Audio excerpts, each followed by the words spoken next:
My name is Bayat. I'm from west part of the Iran, Kermanshah, and I'm an M.F.A student here at Pennsylvania State University. In the M.F.A program, we have a solo show. They call it M.F.A thesis show. So yeah, I'm working on that. I named that project Walkumentation. As far as I know, this is a made-up word based on the process of making this project, which is walking and documenting with my camera that I always have with me. So Walkumentation came from part of my lifestyle as a person that actually always walk. Walkumentation, the artist's practice, explores the theme of alienation, human loneliness, and displacement.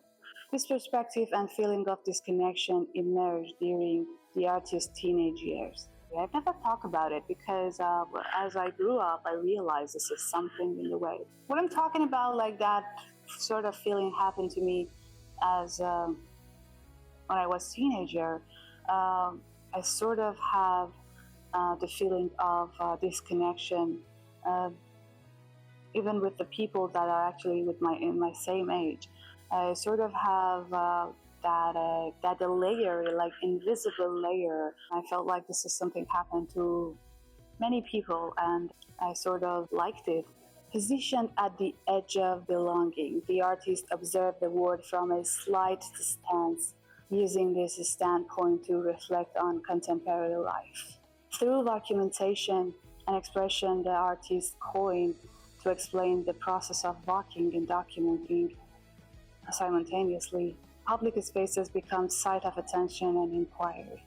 Walking is not simply a mode of transport, but a method of engagement, allowing presence while maintaining space.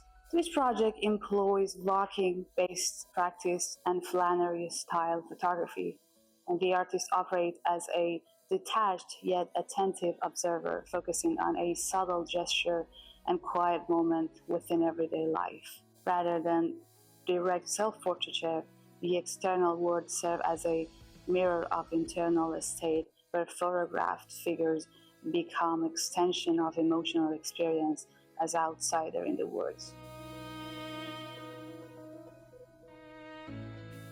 I would say the more I was taking pictures for this project, the more reading about how this feeling come from, what this feeling come from, where this feeling come from, or like start researching and talk about it with other people and then learn more about it. So it made me more curious. It made me to realize, besides being a documentary photography project, it could be also a research-based practice. With the photograph, I could write about it academically based on the papers and books and people's experience, not only like academic paper, but also having those like interviewing with people to see what sort of feeling this photograph can convey, and then start write about it. I would say that affects me and affects the way that I look at it, and it sort of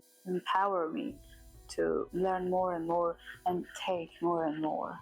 I usually don't like my photograph, but if I wanted to admire one of them, that I really liked it.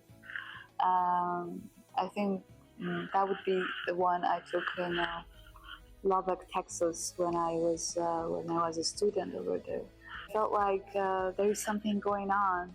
It was three ladies in the foreground, and there is a curtain in between, and there is a man in the background, which I don't know what he's doing, but he was obviously doing something. And then I had that shadow, which like make that a story complete. And it's not my story, and it's not their story. Like, I think each person can make a story on that photograph, and that's why I like it a lot. My first priority until my oral defense would be documentation. I'm gonna pursue, and I'm gonna take more photograph on that. I'm gonna write my thesis. This is my thesis exhibition, and it's not mandatory to write about it like more than a sort of certain pages. But I love writing, so I kind of wanted to do that, and then at the same time, I started working on a project about war, and I had a piece in a graduate exhibition at Zoller Gallery recently, and my piece named End of the World, which was an intersection of photography and laser cut.